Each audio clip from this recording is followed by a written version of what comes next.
What's going on, y'all? And welcome to Double M Live, man. It is your boy Marv. Make sure you follow me at Marv TV on Twitter. Meezy does it on IG. I just want to come on here, man. Just talk some playoffs.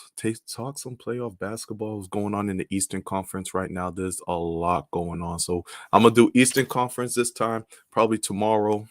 Probably in the AM, as I'm recording this live, we got Golden State and Denver wrapping up. Close game in the fourth quarter. Golden State 86, Denver 84. So we're gonna break down the Eastern Conference tonight, break down the Western Conference. So much going on. Oh man. But first of all, I just want to let you guys know I just came back from watching Ambulance, the movie Ambulance by Michael Bay. Not bad. Not bad. It's definitely a Michael Bay movie. A lot of a lot going on. There's a lot going on in there. A lot of action, a lot of stuff that makes you wonder, makes you question shit. But we live, man. Late. We're gonna be talking some hoops, talking some basketball, Eastern Conference. What's been going on? Just want to hop on here. So if you are watching live, definitely let me know what's going on. It's late, so I expect everyone to be watching this the next day. But the first series, man, I want to talk about, because we got to get this one out the way. Bulls versus the Bucks. Bucks swept them out, man. Gentleman sweep. Clean gentleman sweep. I mean, if we're being honest, did we really think the Bulls had a chance? Bulls were a team that, beginning of the season, on top of it, Levine, DeRozan looked like a great dynamic duo, but the forgotten guy, Lonzo was running the ship there as the point guard. And unfortunately, what seems to be continuous for Lonzo now is that his injuries are starting to hamper him, and the Bulls they just fell off a cliff. And going into this series, I was predicting a sweep. But then the Bucks, they've been sleepwalking. They've been sleepwalking all season, having that little, I'd say, championship hangover. Not Giannis, because Giannis has been Giannis is a force. He does what he does. But everybody else had that little, championship hangover. And it showed in the first two games. The Bulls really made it competitive. They dropped that first game, which I thought they should have won if DeRozan had a better game. But DeRozan came out and, he said, I'm not going to shoot like that again. Dropped 40 in the next game, tied the series up 1-1. And then the Chris Middleton injury happened. And I have some things to say about that Chris Middleton injury I'm going to get to. But once that Chris Middleton injury happened, things started to change for the Bucks. I think it started to give them a sense of urgency, like, oh shit, like we don't have Middleton now. We really got to get on it. If we don't get on it, we could find ourselves in trouble. We're seeing what Boston's doing on the other side there. They sweeping the net, so we better get on it and really start playing ball. And that's what they did. They handled business. They routed the Bulls this last game here. Let me get the stats for you guys on the last game of the Bucks and Chicago series. I don't even have the numbers, but they're up by 20. Sorry, guys, I should have had that up for you. But it wasn't pretty. And so now the question is, let's start with Chicago. Do we look at this season as a failed season for the Bulls? And I wouldn't say that. I mean, you look at the Chicago Bulls, they got to the 6th seed. They became relevant again. They made Chicago a relevant team. I think DeRozan over there helps. If they can get healthy, Lonzo and Caruso were huge for their defense, and Lonzo and Caruso weren't there. The end of the game was 116-100, guys. That was the score, but they got some pieces there. I like Patrick Williams. I like him. He was injured for most of the season. If he can get consistent minutes, he's a good piece. Nikola Vucevic, he's soft. He's a little soft. Not the guy you want to really be anchoring your defense, but he can get buckets. He can get buckets for them. The question mark now is Levine. Levine out this last game for COVID protocols, and that's, man. I hope every team that heard that was like, "Yo, fellas, just stay inside, bro, because we can't afford to have any of our players get COVID COVID protocols." Unfortunately for the Bulls, that's what happened. But if it was a team that was actually had a chance, that's a major, major, major blow. So I hope everything's all good with Levine. But yeah, that's what's going on right now. Levine, does he sign back with Chicago? I mean, obviously he's gonna be asking for the max. Is that what Chicago wants to do? Possibly, but that's really interesting. I don't think it's guaranteed that Levine stays with Chicago. He's going to be one of the most, sought after free agents. So I'm interested to see what happens with Levine and the Chicago Bulls, and what else do they need? What are they missing? Can Patrick Williams be that guy that takes that next step to put put the Bulls over the hump? You already have DeRozan there. He's a centerpiece, but DeRozan's not getting any younger. He's not getting Lonzo. Can he stay healthy? I love what Caruso brought to that team. So there's things to look out for. But let's quickly talk about the Bucks, man. They're the favorite. I think they should be the favorite. I know Vegas has the Celtics as the favorite right now, but you never count out the heart of the champion. Giannis is a force, but they did something, man. They did something this past month. Take a sip of this water. The Bucks did something this last month that's gonna bite them. Where I grew up, there's this saying, God don't like ugly. And what does that mean? If you move kind of shady, it's gonna come back and bite you. The Bucks were moving kind of shady. They were trying to avoid the Nets. They started resting some of the guys so they can get the 3 seed match up with the Bulls and handle business. God don't like ugly. Middleton, next thing you know, he gets that MCL injury. I wish him a speedy recovery, but that's not a coincidence in my book. These weird things happen when you try to play around with the basketball gods. These are the things that happen. See, you saw what the Celtics would say. You heard Udoka. What do you say? Yo, we're not a track team. We're not running from anything. You deal with the cards that are handed to you. The Bucks wanted to get the easy route. Now they're going to have to face the Celtics. And Celtics got home court advantage. And now the Bucks are one man down to Chris Middleton. Not only does Chris Middleton, help them when it comes to their offense, but that's another wing, another size that you're putting out there to cover a Jaylen Brown and a Jason Tatum. Yes, Giannis is an amazing wing defender, and he's going to have a big assignment on Tatum. But he's not going to be playing Tatum the whole time. You're going to need guys in rotation. Drew Holiday's going to get in there. And then how you going to spread the floor? Middleton, hey, if you know anything about Middleton and the Celtics, Middleton might be a Celtic killer. I feel like Middleton does not miss when it comes to the Celtics. And now he's not playing because of this injury. It's something to watch out for. I got Celtics in 6, man. I have Celtics in 6. I know we're not doing a Celtics Bucks preview, and that will come later, but it's going to be a tough matchup.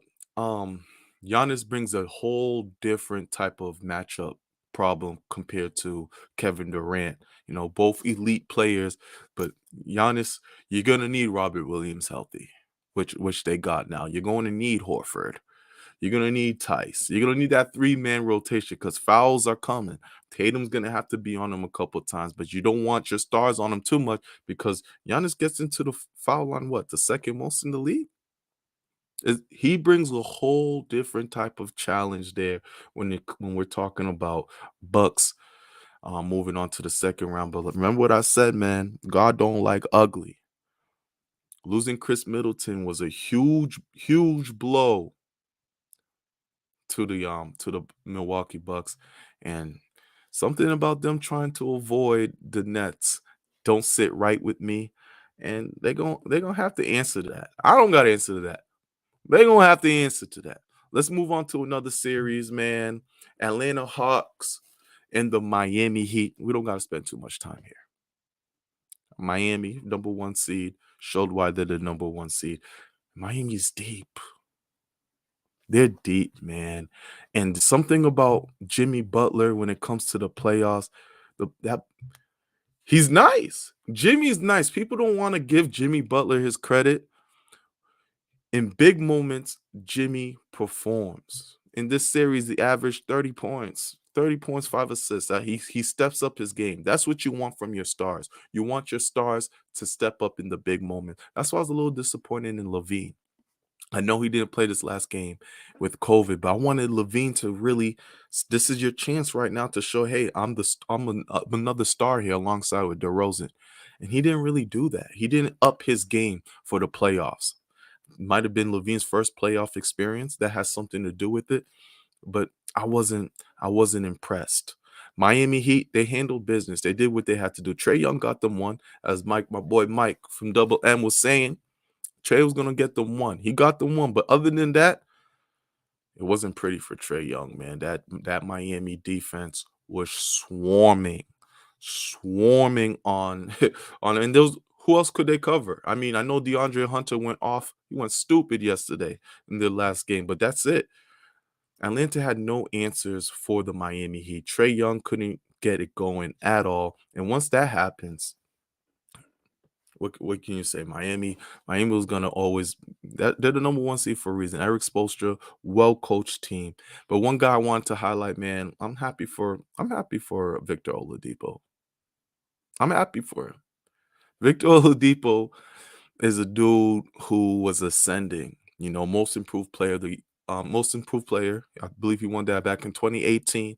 Was the All Star, and then see last 4 years, bro. Injuries on top of injuries on top of injuries. He went into the bubble, and you thought things were going to be smooth for him, and it just didn't work out. The Houston Rockets thing, Miami, he's in a deep team where Miami said, yo, just rehab. Take your time. Rehab, do your thing. And once you're ready, come back. There's been times now when Kyle Lowry, he's having that hamstring issue. I think Jimmy Butler needs wellness. Now you have Victor Oladipo here, and Victor Oladipo brings a lot. Not only can he score, but he's a playmaker, and he can play defense. I mean, his defense isn't there yet. Obviously, coming back trying to get his rhythm, but he's a guy that's going to be really big for Miami moving on forward if they do face a Philadelphia 76ers or a Toronto Raptors team. That is going to be That's going to be key. So let's look out for that when we're talking about Miami Heat, because they're deep. And like, who would have thought Max Strauss is someone in rotation? Yo, Max Strauss is someone who's in rotation and playing big minutes and balling. Shout out to me. He was on the Celtics preseason team. I thought nothing of dude. Max Strauss is balling, getting damn near 30 minutes a game, giving them a solid 14 points. Max Strauss, shout out to what Miami Heat are doing over there. But I need them to make it to the Eastern Conference Finals. Celtics got something for that ass. Celtics got something for that ass, man. I love Bam Adebayo. I thought that if he didn't miss so many games, he should have been Defensive Player of the Year. I know Marcus Smart won it and well deserved, but Bam's a dude that can cover 1 through 5, man, and he does it very well. I like what he's done there, and offensively, he can give them a little something. But in that bubble, the way Miami beat that Celtics team, the Celtics were soft then, and the block to win Game 1 against Jason Tatum. We gotta see Miami again. If you're hearing me say we, is because I am a Boston Celtics fan. I'm also a Grizzlies fan, but we'll talk about that when we talk Western Conference. But yeah, man, it's Miami. I think we all predicted, 4 to 5 games. They handle business. We don't got to get too in depth into that. Moving on to the next series.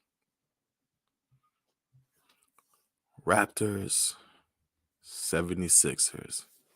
Now, this one is weird. See, going into this season, going into the series, I thought it was going to go 6. Now it is going to the 6th game, and I knew that Toronto was going to give Philly trouble. But once Philly started off the series 3-0, I was like, "Oh shit, I don't know basketball." I clearly was wrong cuz Toronto has the size, the wing players to have given 76ers trouble. And I thought that, Embiid was going to get his, but they would have struggled. But they went up 3-0. I was like, "Oh, okay, my fault, player. My fault, 76ers. I doubted y'all. Thought y'all would struggle a little bit." 3-0. However, you forget that third game, it took overtime and a wild three-point shot for that Embiid made for them to win. Then you go to game 4 and 5. Toronto gave them the business. Especially game 4. Toronto gave them the business. Now we're going to game 6 here. And the weird thing is happening. We're not even talking about Harden choking or Harden not being the same. You know what we're talking about right now? We're talking about Doc Rivers. We're talking about Doc Rivers, and now his playoffs ghosts is coming back. People are bringing up the 3-1 leads that he has had and lost. We're talking about Orlando. We're talking about the twice with Clippers, I believe, right? Right. 2015 against the Rockets, and then the catastrophe that happened against, like, was it Utah? In the bubble? No, it wasn't Utah. Who they lose to in the bubble? Oh man, why am I blanking on that? Uh, They lost to some team in the bubble that they should have not lost to. I'm sorry, guys, I'm blanking on. It's late, right? I'm recording at 12:30 at night, midnight, but he has 3-1 losses in his belt. And now Doc Rivers he's feeling the heat, and he's talking about it too. They on his head. They on his head about it, and Doc's been kind of fiery lately. I don't know if you guys seen, but Doc's not happy. He has some interesting quotes today, um, talking about his losses. I wanna pull up those quotes. I was gonna pull up the video, but we're not trying to get no copyrighted or anything like that. So I'm gonna pull up Doc Rivers' comments on the 3-1 losses, and it's interesting. It's statements that you don't hear from a coach. First he says, "Well, it's easy to use me as an example, but I wish y'all would tell the whole story, all right? My Orlando team, the one in 2003, was the 8th seed. No one gives me credit for getting up the the Pistons, who won the title, that was an 8th seed. I want you to go back and look at the roster. I dare you to go back and look at the roster, and you will say, what a hell of a coaching job. Really." Whoa. Whoa. First of all, it's rare you hear a coach come out and say, it's rare you hear a coach come out and say, "I did a hell of a coaching job."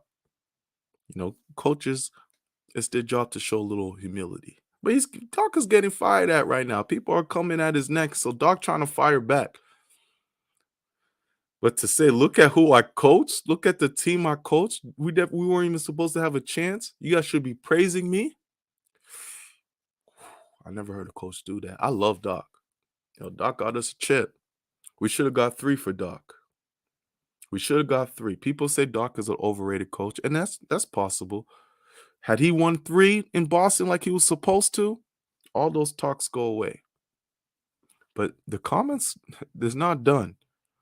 Now he talks about the Clippers team in 2015. I mean, the Clippers team that we lost 3-1, Chris Paul didn't play the first 2 games and was playing on one leg, and we didn't have home court. And then the last one, it was the Nuggets, guys. My fault. I should have remembered that. And the last one, to me, is the one we blew. That's the one I took. We blew that, and that was in the bubble, and anything can happen in the bubble. There's no home court. Game 7 would have been in LA. See, the last two, you can have a point with Orlando. Is Tracy McGrady and a second year Mike Miller? Grant Hill not playing? You can have a point with Orlando, of course. 2015, I remember, dog. I remember 2015. I remember that collapse. The Josh Smith takeover. Look it up. The Josh Smith takeover. You guys are up like 20. Harden's on the bench the whole time. Josh Smith took the soul of the Clippers and ran with it. That's bad look. That was bad. One of the worst. And then we talk about the bubble with the Nuggets. We can't use the bubble as an excuse. I know Paul George was going through what he was going through. Y'all had the best roster. The best roster. As a coach, it's your job. Don't matter if it's in the bubble, outside the bubble, US, Canada, Africa, Mexico. As the coach, you're supposed to find a way to rally your team to when you're up 3-1. There can't be an excuse about that. There can't be an excuse to lose a 3-1 series. Now it happens. But when you have that track record, they're going to bring it up. When you're up 3-0 against the Raptors who lost Van Vliet, their all-star, it's going to get brought up. These things deserve to get brought up. Yeah, to his credit, he ended off the comment saying, hey, we just got to win. You win, all this goes away. And you move on. James Harden. I like James Harden. I'm not in the business of bashing players. James Harden looks finito, dog. It looks like it's almost done for him. And it's happening quickly before our eyes. You guys remember my favorite basketball player of all time is Allen Iverson. Allen Iverson is my favorite basketball player of all time. Iverson got traded to Denver, and he was still dropping buckets. Still getting buckets. Still dropping 26 to 30 points a game. As soon as Iverson got traded to Detroit, things just went south. And it went south quick. There wasn't no quick, slow decline where it just dropped. It dropped off for Iverson. He was going from 26 points to 16, just like that. And you just want to hold on to the fact, oh, Allen Iverson, he's going to figure it out. He's still with the Detroit Pistons core. They're going to figure this out. It just didn't happen. The decline happened. He went to Memphis. He had a stint with Philly again. Dude started playing in Turkey. It was just done. One of the greatest scorers of all time. It was just done. I fear, maybe to not the extent, because Harden's a lot bigger than Iverson. He's a better playmaker than Iverson, so he can last a little longer. But my fear is this is something similar. He's out of shape. He had the hamstring issues going on. He can't get by anyone no more. He can't blow by nobody. He just can't do it. So my fear is Harden's on that quick, fast decline. If that's the case, Sixers are done. The Sixers are done. If that's the case, excuse me, I don't know what you do with the 76ers, man. I feel bad for Embiid. Having a hell of a season. Putting the team on his back. All he needs is a road dog. In hindsight, would it have been better to get a CJ McCollum? We know he wanted to get a Bradley Beal. We know they shot for a Damian Lillard. But they waited. Daryl Morey waited and waited and waited. They got James Harden. You thought, oh my God, they got the golden ticket. I got the golden ticket. We thought they had the golden ticket. and it's not working right now. Harden is he's not providing, and Maxi's your second best player. Maxi cannot. Second year Maxi cannot be your second best player. So things are going to get real shaky. There's a lot of pressure in this game. There's a lot of pressure on Doc. There's pressure on Harden. Embiid's got to drop, 40 just to get out of this round against the Toronto Raptors? 40? That's what it's going to take? Because Nick Nurse is a great coach. This is why I thought the series would go 6. I just didn't think it was going to go 6 in this fashion. Not with the Sixers being up 3-0. Because if Toronto wins game 6, it's over, dog. It's over. If Toronto wins game 6, Toronto is beating the Philadelphia 76. I'm telling you right now. Because that's going to be crushing.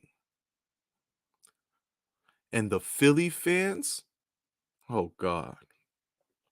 The Philly fans, they're going to be on their ass.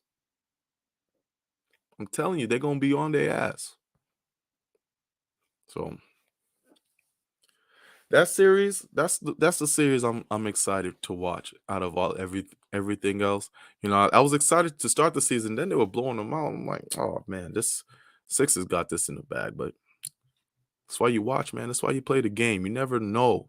Obviously, we know that it's never happened. No team has ever come back from a 3-0 in basketball. I've seen it happen. I've seen it happen in hockey. Seen my Bruins do it, and my Bruins lose to it. It's happened in baseball. So it's happened before, just not in this sport. 76ers, don't let it be you.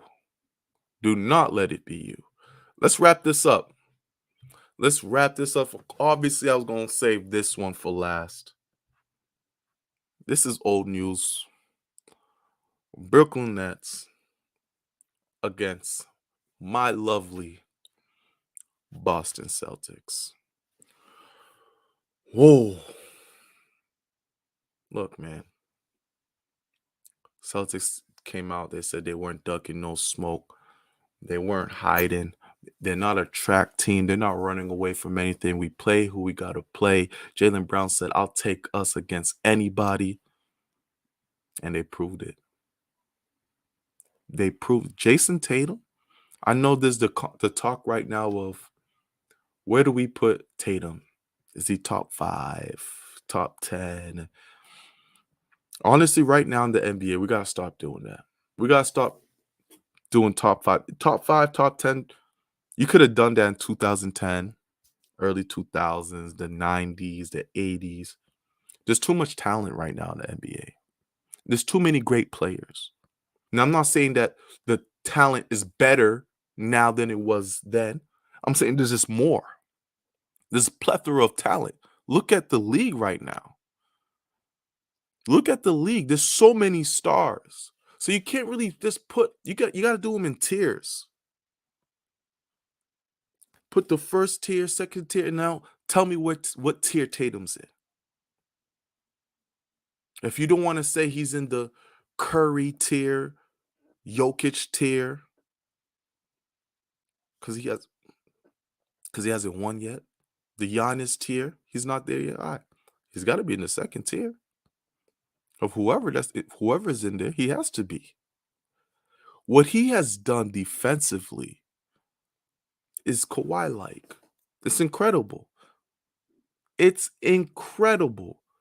No one has done what happened to Kevin Durant like that. No one, no team, no person.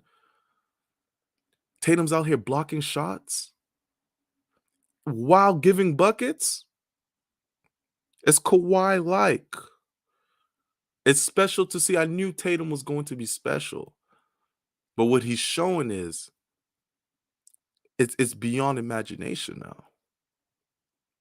That he can be someone that you have to put in first team all defense and first team all pro. Like he's there.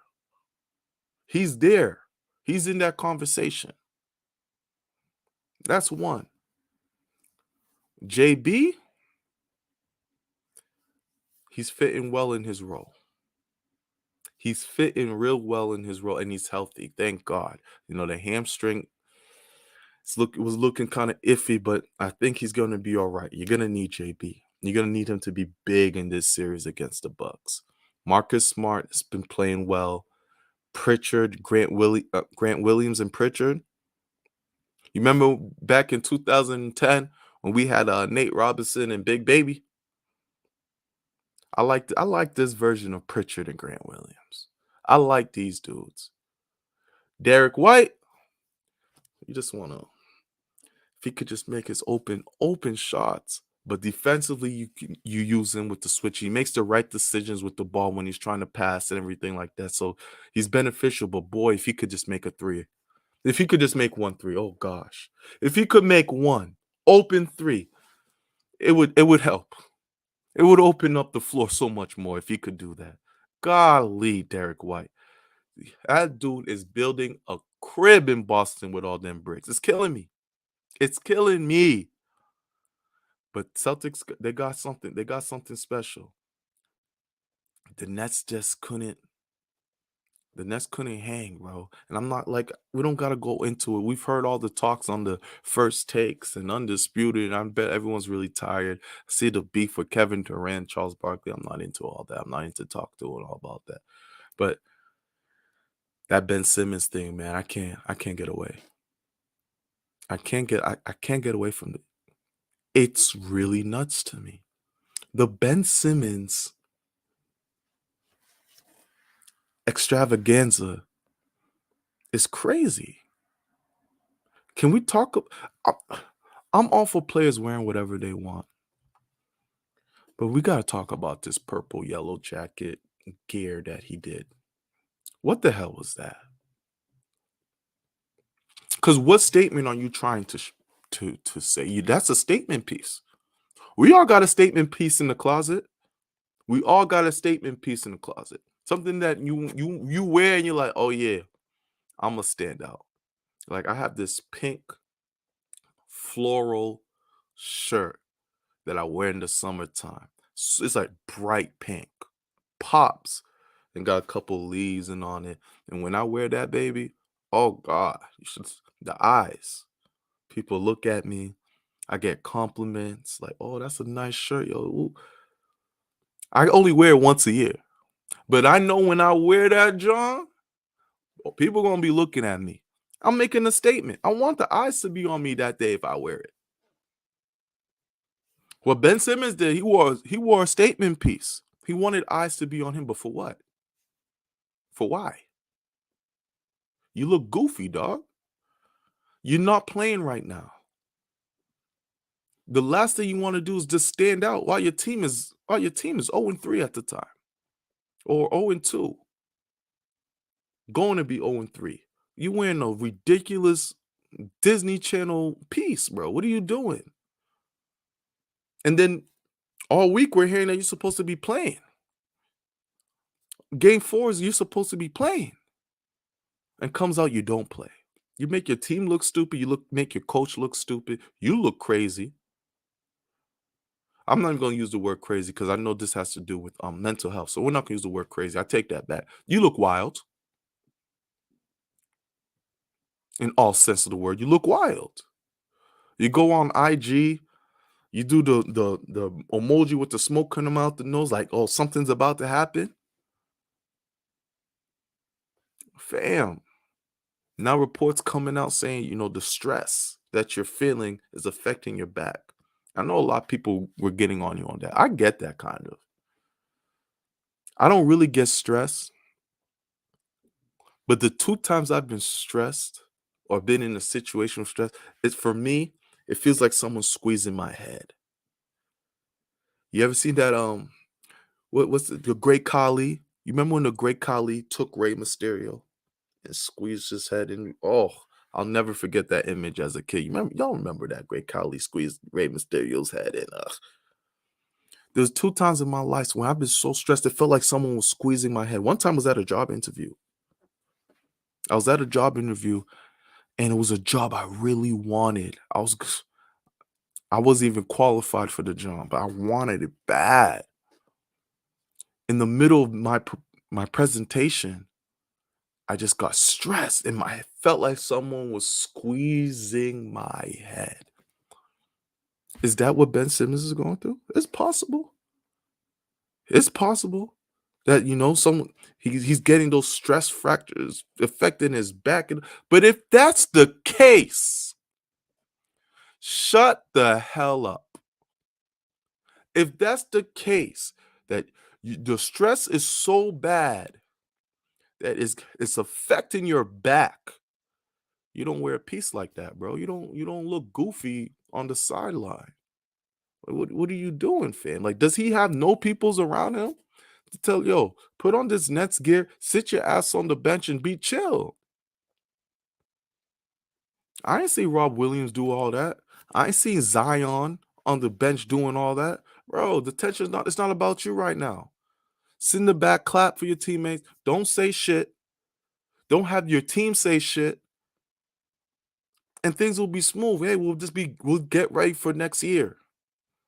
And boom, we'll leave it alone. But it seems like he wants the eyes on him. That's weird to me, bro. I need someone to explain that. That's weird to me. Whole bench, like, the Nets gonna bring him back? The Nets got some decisions. What are they gonna do with Ben Simmons? The whole Kyrie thing. Kyrie damn near just like he was on the press conference, gave himself a promotion. He became general manager, said he's gonna come back, opt into his contract. Nets are a fiasco. And I'm mad at myself to think that this was going to be a tough series. Like, don't get me wrong, all 4 games weren't easy to sit through. But the Celtics found a way.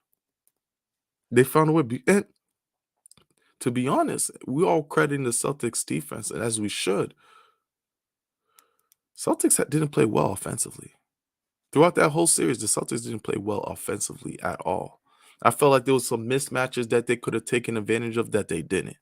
I think when Rob Williams is fully active, they're going to be a lot better offensively. We all know what Rob does defensively, but Rob helps them out tremendously offensively. Rob's a great passer, doesn't get credit for his passing.